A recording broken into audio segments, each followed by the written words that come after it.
কি অবস্থা তোর? আইয়া ফুরসত? আসত কেমন?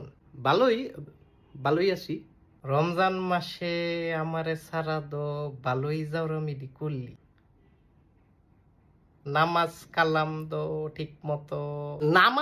তো ঠিক মতো পড়ার চেষ্টা। তারাবির সময় ডাবে না খাইতে গেছি বন্ধুগুলোর লগে। ইফতারির পরে হেন আবার যায় কিন্তু আগে জাউরামি করলে দোষ পড়ছে আমার। না না হেইটা তো আমি অনে রমজান মাসে দোষটা তাহলে আইসত অনে আশেপাশে দেখ এমনি খোঁচাখুচি করস কীর্তি। তুই আমার আপন ভাই। হেট বেটা, বেটা না ভাই। আবার আবার কয় ভাই, ভাইয়া তুমি বুকে আসো। এই তুই দূরে সর ভাইয়া। না না না না না না ভাইয়া, কথাটা শুনো। তুই দূরে থাক, তোমার কপালে একটা চুমা দেই। হেট বেটা,